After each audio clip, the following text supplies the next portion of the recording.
Hi, I'm Reverend MeeLing, Reverend Susan MeeLing, Lady Dori, Belle, Susan MeeLing. I've had a few names that I've gone by and never stopped going by.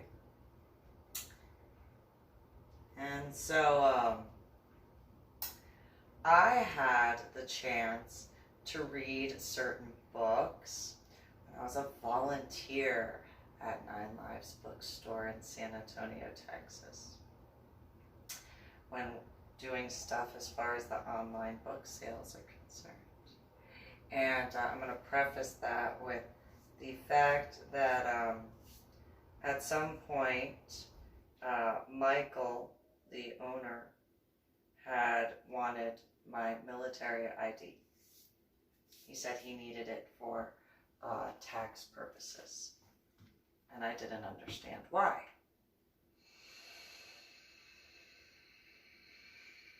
This was shortly after a situation occurred, and I spoke with some people at Fort Sam Houston. Shortly after, that was when he felt the need to see my military ID. And so,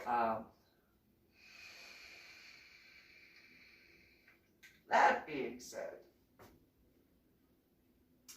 I had been able to read through every book that interested me, not only in the store, but that was put online. So I got to read the entire Equinox series twice, technically. The first time when putting online, and then apparently Jeffrey Kirkendall Jr., also known as Cactus Jack, had a copy of the full series. And so I got to read all those books over again, which was interesting. Then he had wanted me to put the series online because I had done the online stuff for Nine Lives Books, but that required me to remember stuff, and I forget easily. So I forgot. I got in trouble for it. And then, whatchamacallit, he said that the better way to do it would be taking it to a half-price bookstore that he knew. I think it was the one that he was working at the warehouse to go and get done, but he said that I had to use my ID because he was an employee at the time at Nine Lives Bookstore in that warehouse. So that was the only way that the books could go back in. Okay, fine, whatever. Makes no sense, but okay. To me, I figured, if you work at half-price books, that means that it's known you read books. It didn't make any sense to me why you could work at half-price books but not put books for the buyback stuff. Didn't make any sense to me. Whatever it is, it is. So I got to read those twice, by technicalities, well after many, many, many years after already having spoken with the spirit of Aleister Crowley. Although that was just his public name. That wasn't actually what he was born as, but that's a whole other ball of wax. Anyway, so that was interesting reading the Equinox series, along with several other books. It's quite interesting. And then, which had confirmed certain things that he and I had or his spirit and I had discussed when I was a child, growing up in New Jersey. So there's that. And then there was this other book that was of particular interest that I read through, and I read that one multiple times over. And it's called, well, I don't remember much of what it was actually called, but it was a blue book. And it was a really thick blue book. and got to read the whole thing. It was quite interesting, quite interesting, which goes into other spirits that I wound up speaking with, depending on what you believe. You know, like everybody has their own religion and spirituality and stuff like that, depending on what you believe.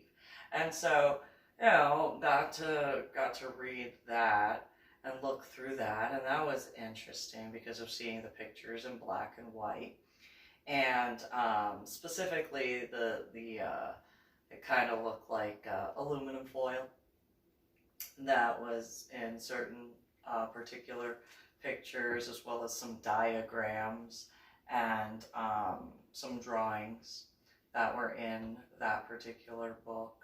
And I only remember it had a blue cover. That's all I remember. And so it was interesting to read through that. And the reason why I bring that up is twofold. One, I was listening to part of an anonymous official book, or anonymous official report about certain things. And then too, you know, I had my own experience. I know that everybody has their own experiences in life. However, there was a point in time, well, I've experienced a few things. And one of the particular experiences I had been the day that, or evening, that Patrick Kennedy, that particular male, had decided to go to work but lock the door to the patio when I was outside. And I had no way to, I was on the 3rd floor. It was in the apartment complex that I didn't know would be directly across the field from the law firm, because, you know, I didn't want to be anywhere near them. For obvious reasons at that time in 2011, it was kind of stupid to be, like, honest, you know. And then I found out only after being at a meeting with Nona Matthews, one of their lawyers, and then she tried to say that I had purposely picked that apartment complex, and I looked at her, I was like, I didn't even know that that's what that building was. And so my patio actually faced their office building in Irving.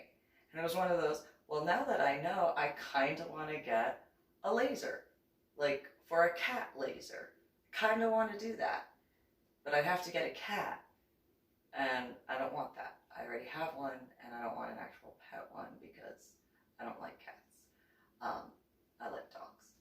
And so, you know, I can tolerate cats if they act like dogs, but I can't deal with cats that are like actual cats.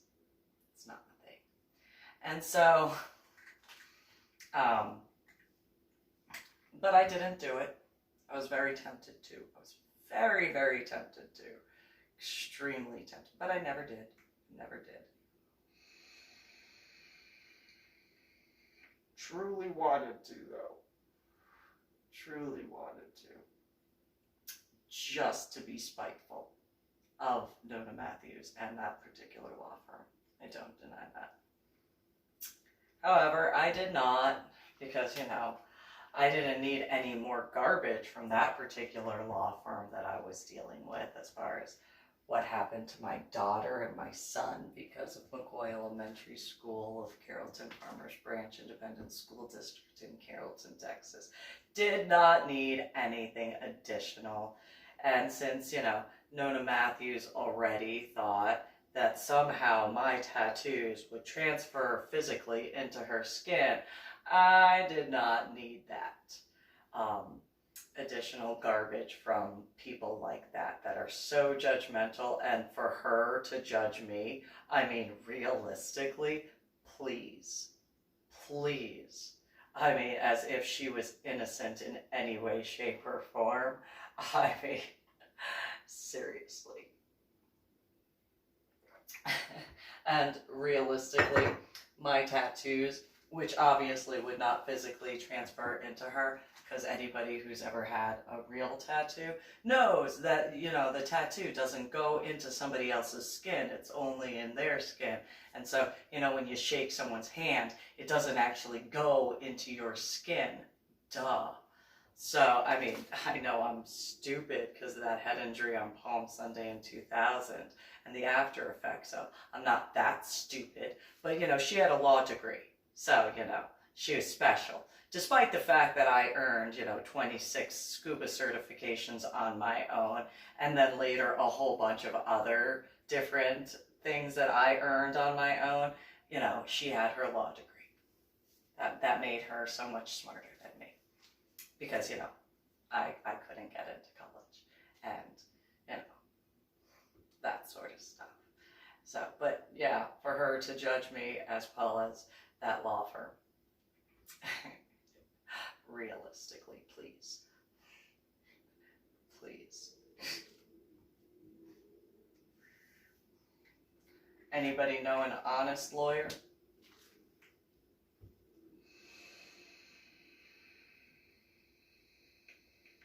I'm literally asking that. I mean, I'm sure there are. I don't know if I've actually met any. I know as far as that particular law firm is concerned. At that time, I did not meet any honest lawyers that I had met at that time frame. Not one.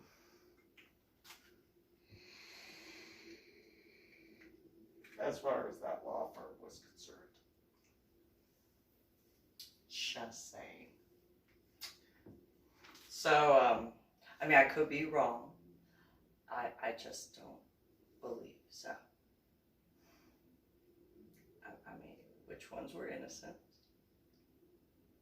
Which ones from that law firm for McCoy Elementary School of Carrollton Farmers and Branch Independent School District, which one of them could say, when I was having to deal with them, that they were innocent? Like, had any of those lawyers ever lied?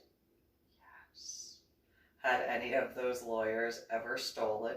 Yes. Had any of those lawyers ever cheated?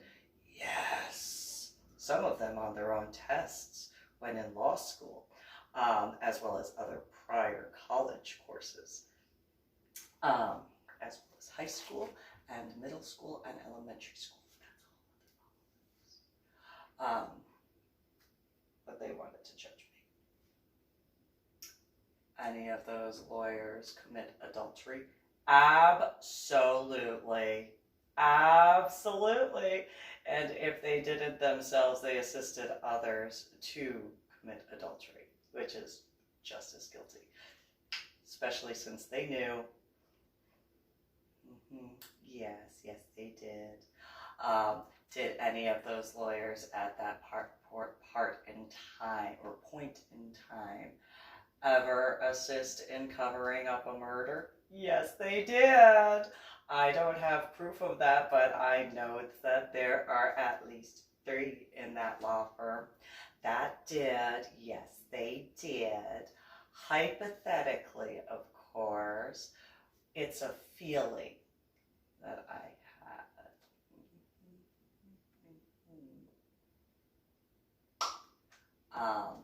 Just saying. I mean, I don't have any actual evidence. It's just a feeling. Any of those lawyers assist with causing problems wrongly?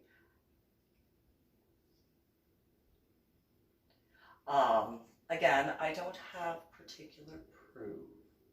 I just have this feeling. So it's one of those, for them to attempt to judge me. Just saying. I want to look in the mirror before casting a stone in my direction. Just saying. Hypothetically speaking. You know. Anyway. I mean, there's a few other commandments that each one of them are guilty of breaking. I don't have the proof of that, but they know what they've done. And not the only ones at all. So, non-disclosure agreements aside,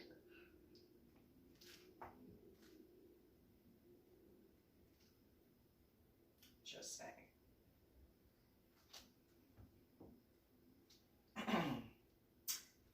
Anyway, any of those lawyers covet somebody else's property that wasn't theirs? Any of those lawyers covet somebody else's spouse?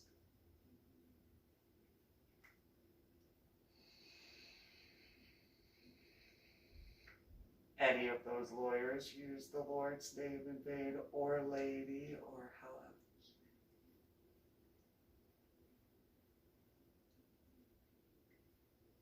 Again, I don't have proof, but they know that there is proof out there. They know that. And what they might not know is there are those who saw that they didn't get to sign a non-disclosure agreement for. I'm sure that law enforcement could probably be able to find that.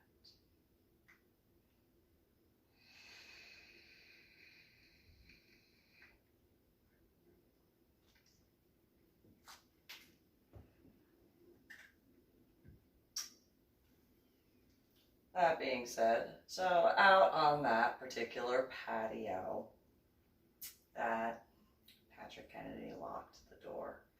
I was on the 3rd story of that building on the patio, couldn't get off of it because, well, he locked the door, the sliding glass door to be specific, and then had the nerve to have an attitude when he finally returned. And then later on found out that he had a shotgun that was loaded in the apartment underneath the bed, and it had an attitude about that, and my son was in the apartment.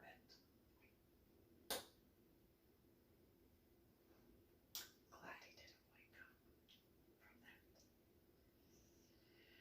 So yeah, I was a smidgen. I was actually looking at ways to climb down the 3rd story, but then I remembered that I had taught my son to not open the door for strangers.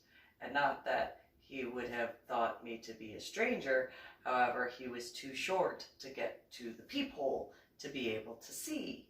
And so, would have known my voice, that's for certain. However, yeah. So as I got more and more angry, then it started raining really badly. I mean, the more I tried to figure a way to get off of the balcony, to climb down and think about things, and started pacing back and forth. Irony of that law firm's building facing the patio and stuff like that. Sure, they would have seen that where, as I was pacing back and forth trying to figure things out, just the storm clouds that came rolling in, the thunder, the lightning, the torrential downpour. It was not like it was a drizzle. It was the little creek bed that was between the field and the apartment complex, like that filled up quickly. The more angry I got, and at this point I realized that was just irony. At that time I was like, wow, that is just a coinky dink. Why won't this door open? Just trying to stay calm and not break the glass to get into the apartment. I don't want to have to pay for that, obviously. So, I was extremely infuriated. So if they had seen that and because of whatever in that regard. I don't know, would that be considered illegal if every search that I had done to try to find an apartment that wasn't in Carrollton Farmers Branch Independent School District, if that law firm had gotten involved with that, would that be considered illegal? I think it would. I think it would, seeing how I was purposefully not wanting to have my children in that school district. I think that's a form of harassment, correct?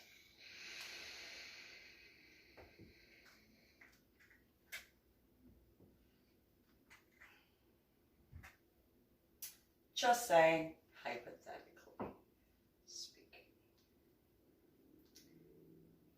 And so, you know, after having read that big blue book, along with the entire Equinox series, isn't it ironic that there was the solar equinox, or I apologize, eclipse in 2017 while I was working on my Medal of Honor project? So ironic, such a coinkydink. And so there was a point when I was on the back patio, and there were these really extremely bright lights one night. And I don't mean like, you know, the lights that keep flickering on and off brighter and brighter, stuff like that. I mean actual hovering bright lights.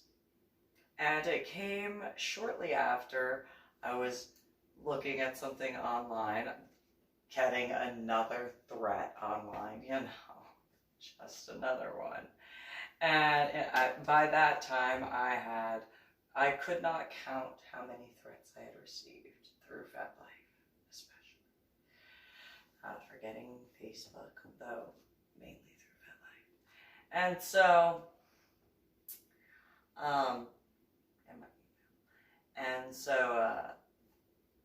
these hovering bright lights after the threat that came through, and then there was some flashing on the screen, and the lights that showed up in, like, at the level of the third floor patio were the equivalent, the only way I could describe them would be the equivalent of EMS or fire department or police lights, but essentially all three combined in one, and they were just all flashing, and it was different than the laptop.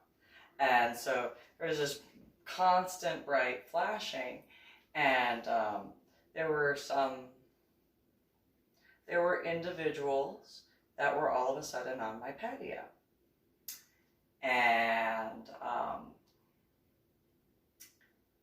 I was shown a lot. I was asked a few questions. I wrote about it in Finding a Silver Lining, specifically. Not in Finding the Silver Lining, though. So the short book would not have that. The big book would have. And so,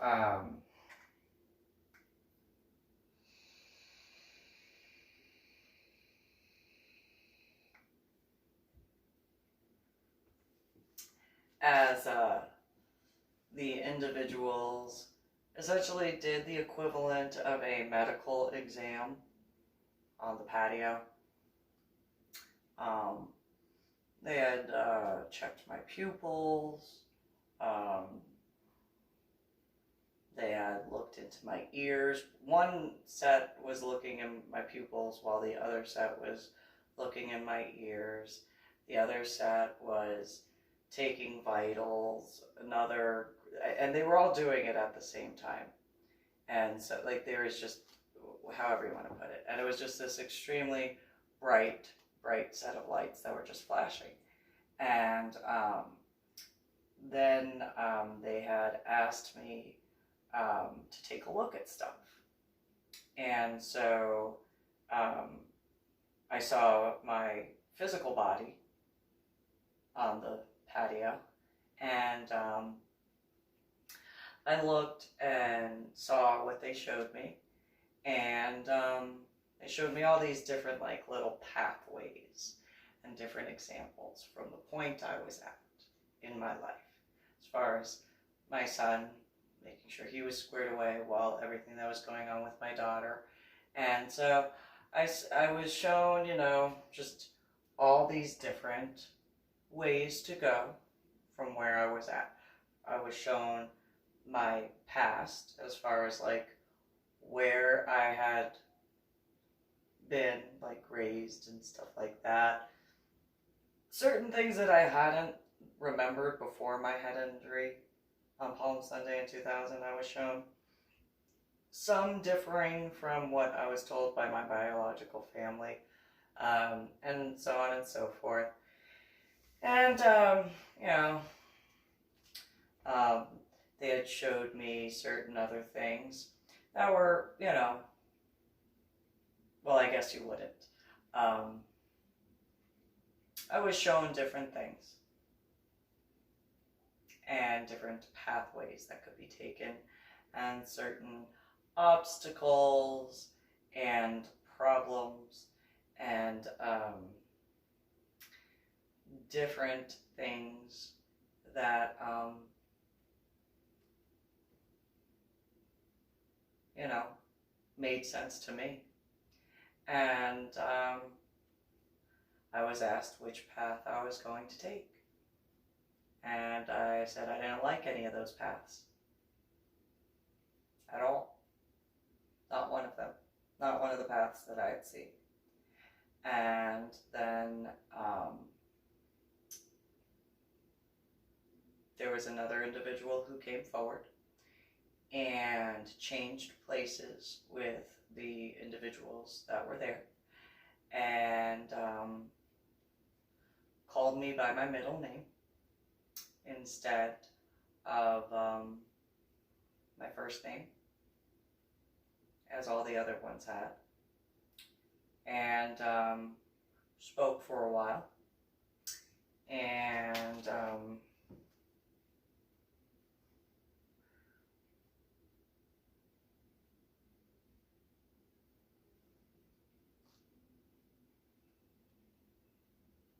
gave me another option,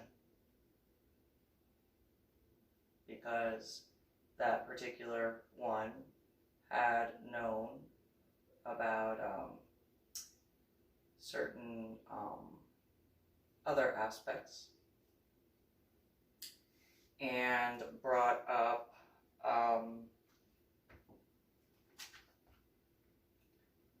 certain events that were possible, and I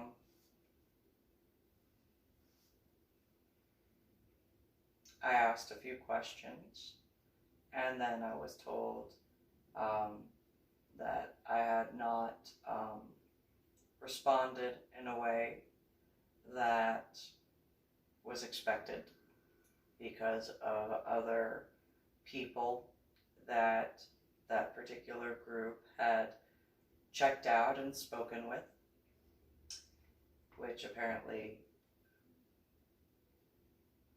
made that particular individual happy, because they had been searching for where I had gone and where I had been. And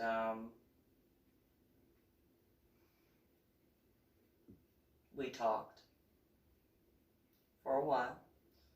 I mean, relative to typical time, I guess. And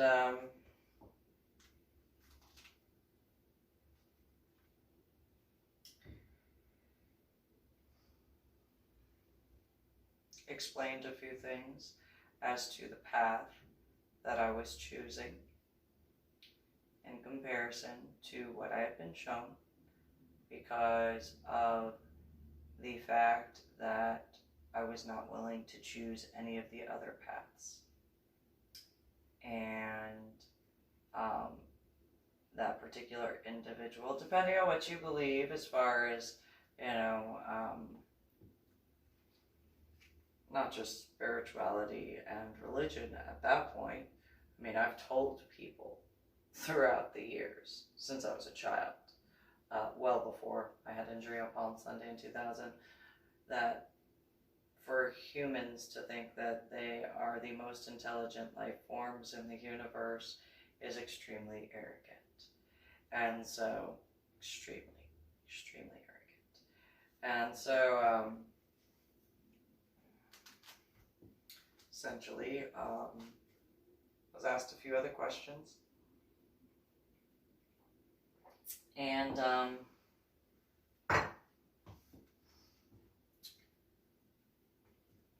apparently they were not the only ones who had been looking for me.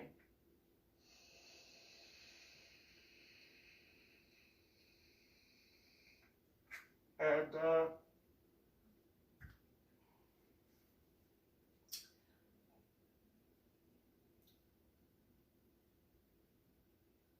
so they found me.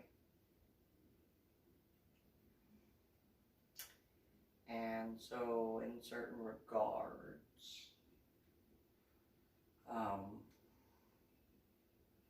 they had found out about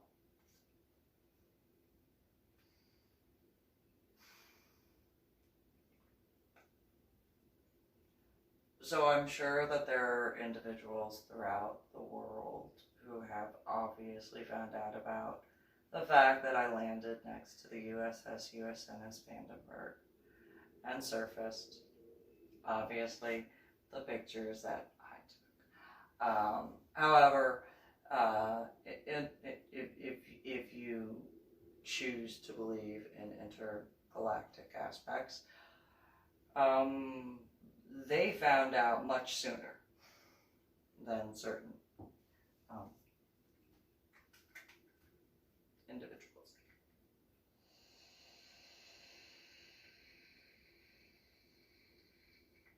And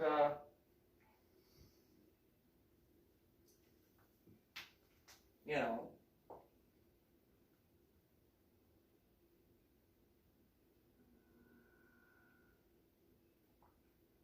how do I put this?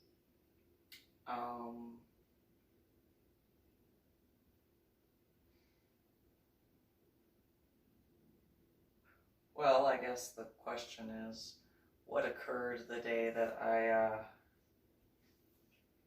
surfaced?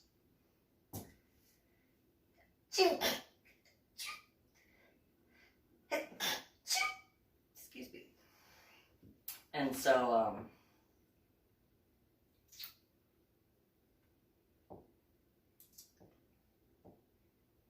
were there any weather issues, I guess, or certain, and since weather is so relative in that regard, because of the aspects of just nature, you know, anything in nature that just kind of occurred randomly out of the blue. I guess, pun intended, I can make that joke.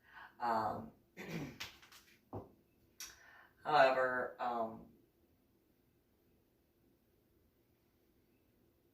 yeah, they kind of saw a beacon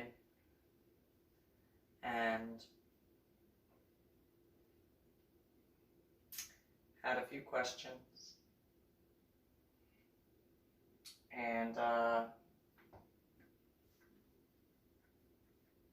wanted to know a few things.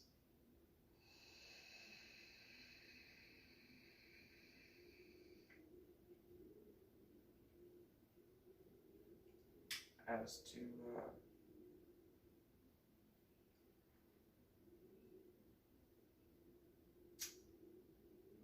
what I found. And so,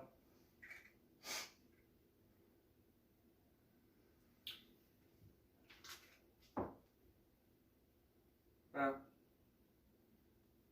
and it is what it is. So, that blue book was interesting to read in certain regards. And I guess it's befitting that I'm wearing a blue dress right now, right? So,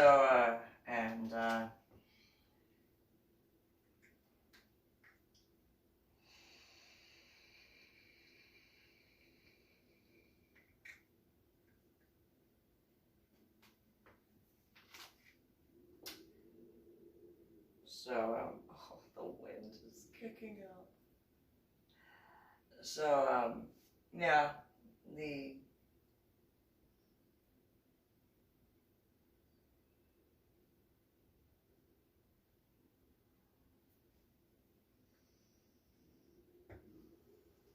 situation that occurred was definitely different than anything that I had experienced before.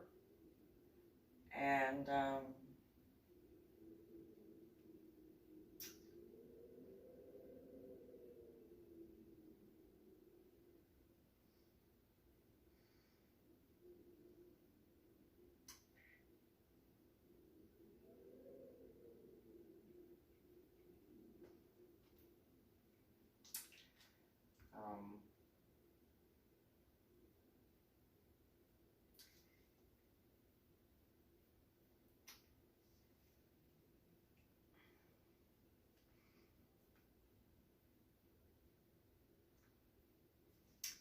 don't have the words to explain. I'm trying to think of the words other than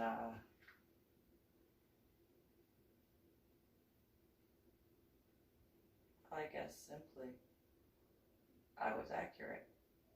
Humanity is not the most intelligent life forms in the universe. And there are intergalactic sorts of life forms that have been paying attention to what humanity has been doing.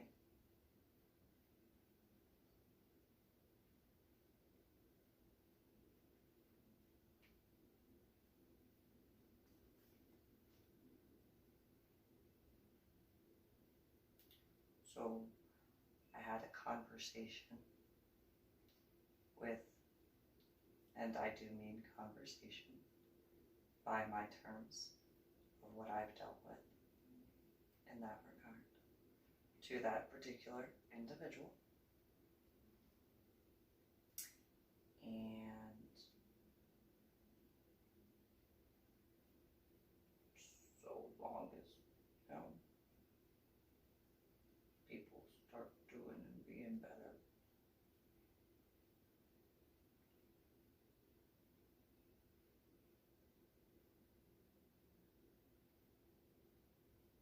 not really much to worry about. Just stay in your lane. Because, well, I guess the way to put it is, if you're gonna not be able to peacefully be amongst one another in regards to other countries, why would you think that you'd be allowed to have contact with other life forms in other galaxies?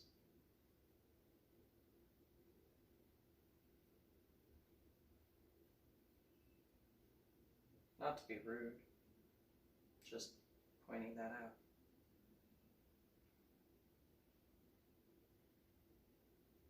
If you continuously choose to provoke one another and constantly aggravate situations, and them having far more advanced technology than anything on Earth, or even in orbit. I mean, did anybody ever think about the hypothetical possibility that other galaxies could read the patterns and see what's going on without having to actually fully go and speak with each individual human being. I mean, not even just, you know, just that. I mean, realistically, they I've had talks with other people before. They didn't want to believe me. They just, oh, you're just a child, or oh, that's just your head injury, or oh, this, or oh, that, whatever. And I'll just say, I mean, I'm far from perfect. I obviously know that. I've had my own inadequacies. I don't deny that. However, I've tried.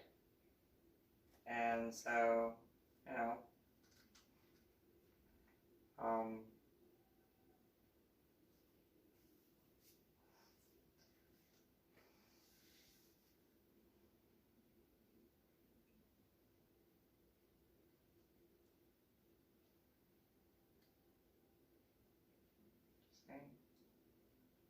mean, I prefer humanity to survive than, you know, upset other galaxies that have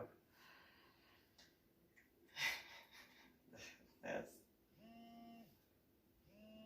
Even a cell phone. Nothing compared to what they have.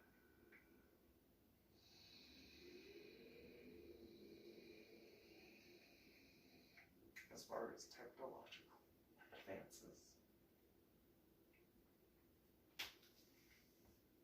So,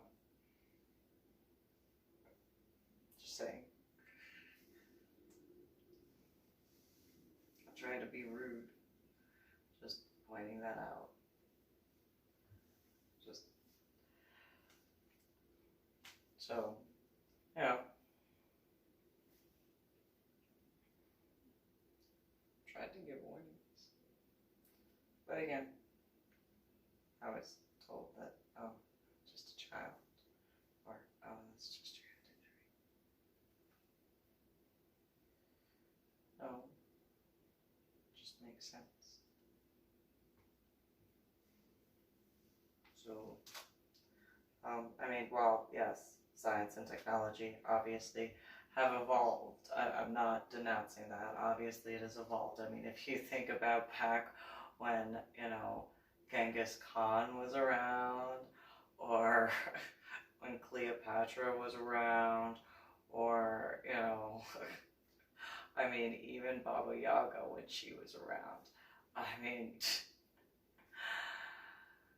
the advances have been exponential in comparison. However, there are quite a few other abilities out, and so, you know, I just, you know, I know I wrote about that, and, you know,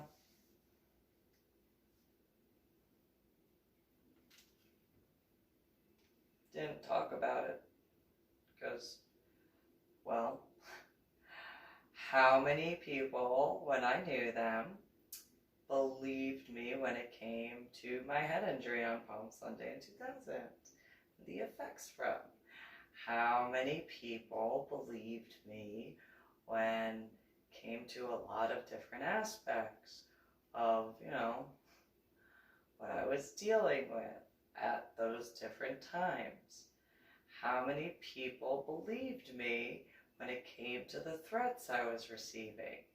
How many people believed me when it came to, you know, what happened to my daughter and how my son and my daughter were treated? How many people believed me when it came to how I was being treated at any point in time, whether it was by, like, for example, my biological mother, my biological sister, or my ex-in-laws, or other people? How many people believed me that I knew at the time when it came to the Vandenberg dive? How many people actually believed me that I knew in person. And how many people told me that they thought I was lying, knowing I couldn't lie? How many people believed me when I told them that I have memory issues and cognitive disorders? And how many people believed me when it came to my tattoos supposed to help me, but then tried to tell me that my tattoos, in their opinion, were just to be rebellious?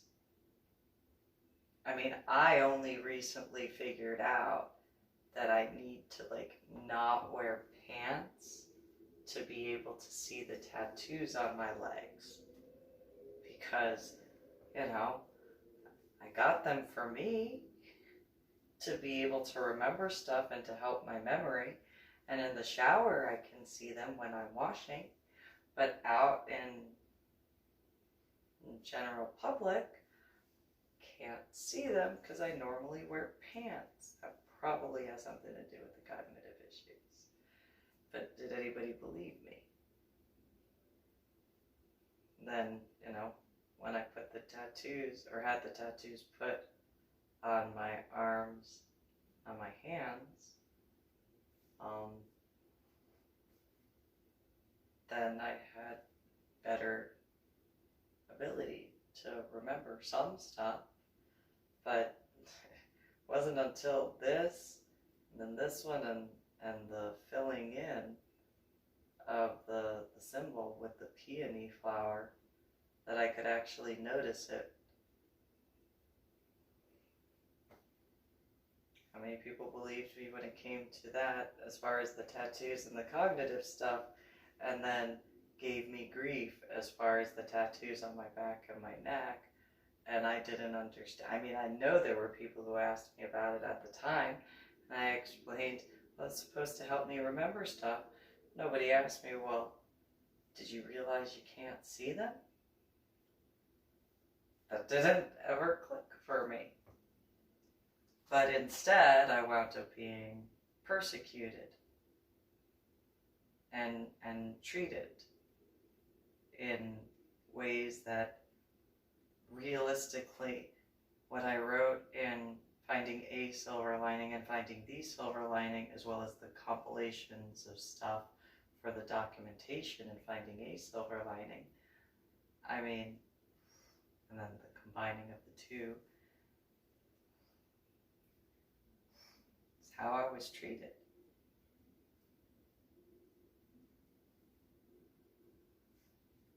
And then how was I treated in regards to my Medal of Honor art project? I mean, I wasn't lying when I wrote unwanted artist. That is literally how I felt.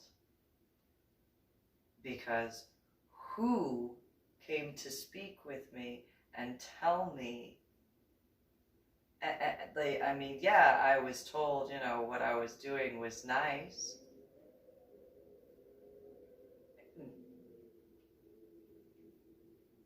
I wanted to do more with it. And how many people were sent to where I was known to be at for volunteering to attempt to set me up for failure? On top of how many hours I spent cleaning dog crap off of 6 markers of Medal of Honor recipients. How many people were sent to monitor me instead of simply asking me questions honestly?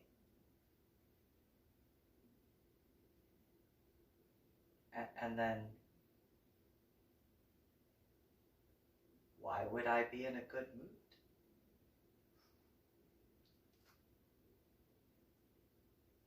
Not forgetting the amount of additional pain that I was in when I was in Washington State. And so, that being stated, how many people, when they're in constant pain, not in a torturous environment, because it was torture for me, every second of every day being in Washington State, by the way. There was not a second that I wasn't being electrocuted. From the bottom of my feet to the top of my head to the furthest point of my hair.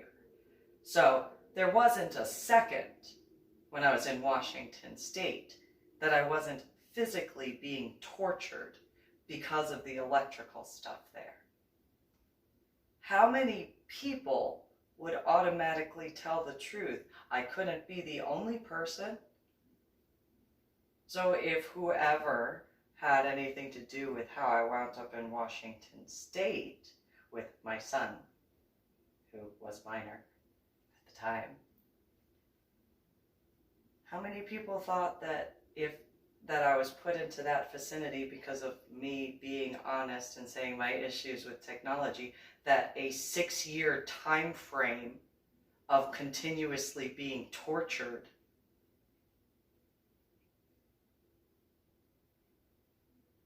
that I admit to what? The truth? I did. I said the truth before I was ever in Washington State.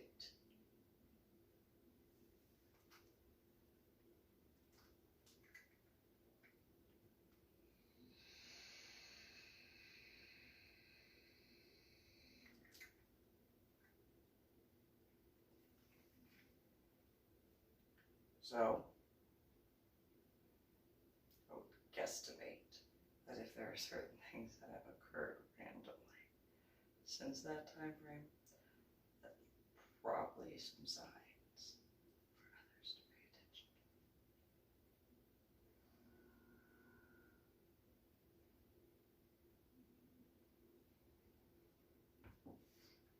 to. I would guesstimate some started to, but you know.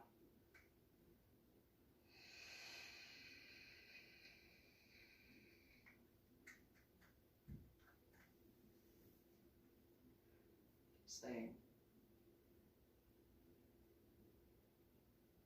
But yes, there was not a second in Washington State that wasn't pure torture for me. Not just because of not having my daughter. Not just because of doing the best for my son. But pure physical torture. Every second I was there. So, however many seconds in a day from 2013 to when I could finally get out of the state, which, no offense to the people from Washington State, not at all. It's just torture that I was, going through. That's all. Every second. That's all.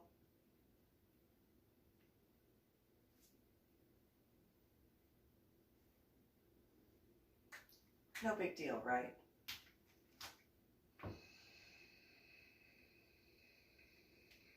To others.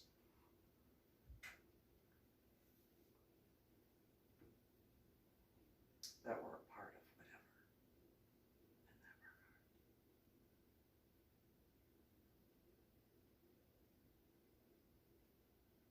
But yes, I wrote Unwanted Artist, partially because of the aspects of my Medal of Honor art project, and then, who had purchased any of my books? I mean, I didn't write them for, no reason. I wrote them for a bunch of reasons.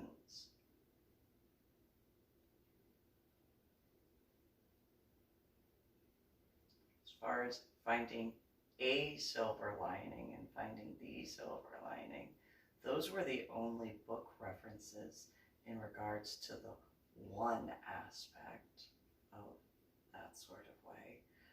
Not the rest of them.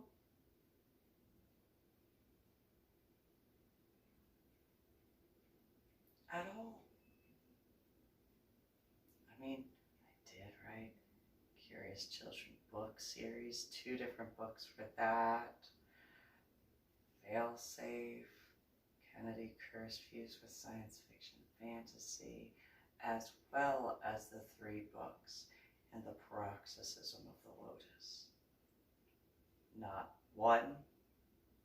I mean, I obviously didn't want only one purchased. I wanted to be the world's biggest bookseller. And not just the amount of books written, but like actual purchases. Not to be rude or anything like that, just saying facts.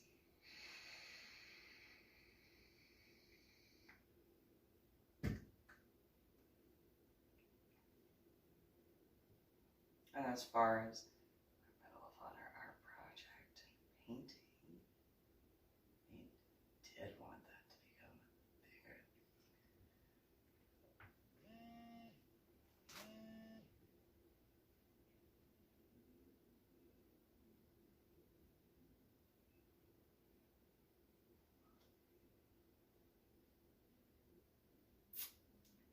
And yes, 6 years, right?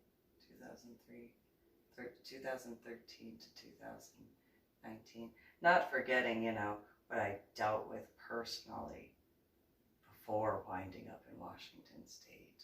I mean, how could anyone not view that as torture in its own right? Right?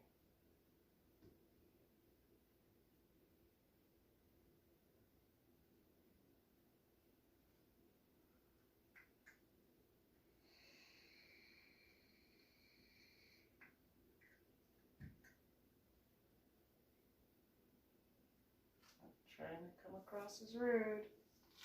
Just stating facts. I mean, you as a viewer listening to this,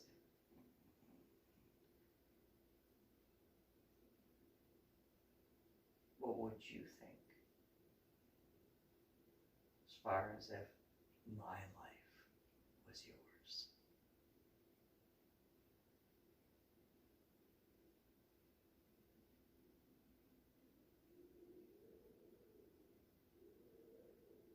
Would you think it was fun and fantastic?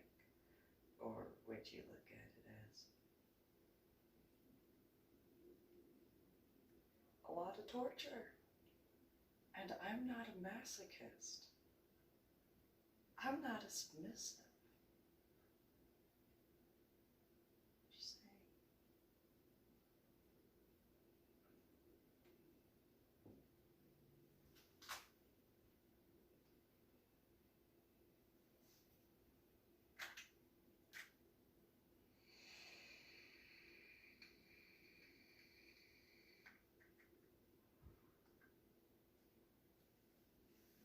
When you know more about, well, in certain regards, when you know more about galaxies and space than you do your own ocean